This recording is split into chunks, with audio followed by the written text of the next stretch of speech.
Había una vez un niño llamado Pedro, que vivía con sus padres y sus dos hermanos. Él era un niño muy curioso. Pedro, el día de hoy iremos a casa de tus abuelos a visitarlos, exclamó su madre. Desde lo lejos, Pedro responde, Claro, madre, amo las visitas a mis abuelos. De camino a casa de los abuelos, mientras sus hermanos jugaban, él pensaba en el porqué de las cosas. Por ejemplo, ¿por qué estamos vivos? ¿Por qué existen las escuelas? ¿Por qué tengo que ir a la escuela? Pedro odiaba asistir a clases, ya que él prefería quedarse en casa y jugar con sus amigos. Por fin llegan a casa de los abuelos. Pedro y su familia son recibidos amorosamente entre abrazos y besos.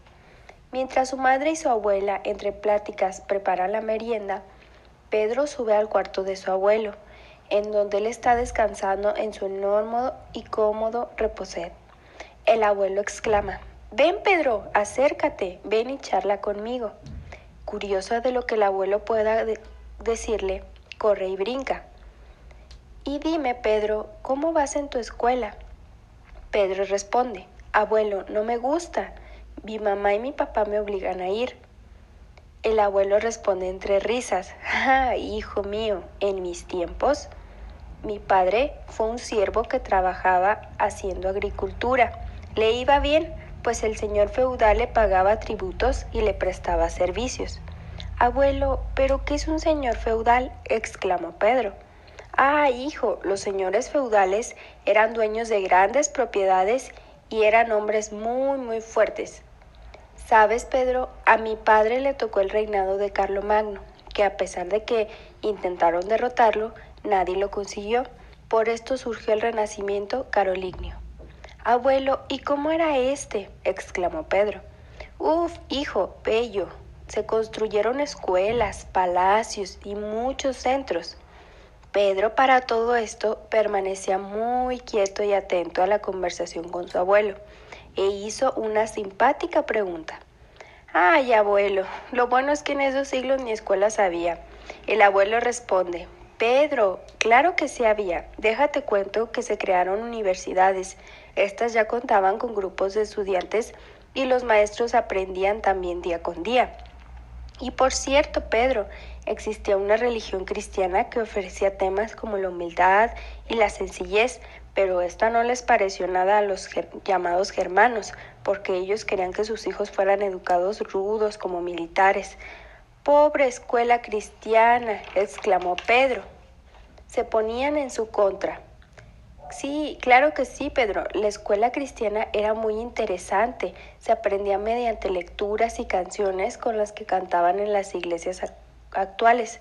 Además, se les decoraban las paredes con personajes de la Biblia, como en muchas iglesias católicas. ¡Qué interesante escuela, abuelo! ¿Solo existía esa o más? Qué bueno que lo mencionas, Pedro. También existían escuelas medievales. ¿Te cuento de ellas o ya te quieres ir a jugar? Cuéntame, abuelo, cuéntame. Perfecto, Pedro. Mira, en estas escuelas su enseñanza era muy formal y se enseñaba religión, valores para ser un buen cristiano. Eran escuelas muy estrictas. Si no te portabas bien, eran violentos contigo. Abuelo, qué miedo, qué bueno que no estoy en esa escuela, exclamó Pedro. Oye, abuelo, ¿y cómo eran los estudiantes en esos años? Pedro, qué buena pregunta. Haz de cuenta que se dividió la educación. ¿Cómo, abuelo? ¿Ya no había escuelas? No, Pedro, lo que pasa es que se dividió por edades, los pequeños con los pequeños y los grandes con los grandes, y así surgió la Alta Edad Media, que tenía muchas áreas del conocimiento. Sí, ¿como cuáles? Exclamó Pedro. Mira, primeramente se los enseñaba a los alumnos a leer y a escribir. Practicaban la lectura en voz alta, se les enseñaban oficios donde también practicaban el trabajo físico.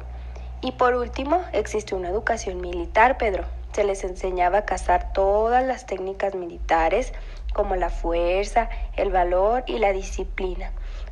La última se escucha muy bien e interesante, exclamó Pedro. Yo quiero ser un gran militar. Pedro, papá, la comida está hecha, exclamó la madre de Pedro. Ese día todos comieron en familia y pasaron una hermosa tarde.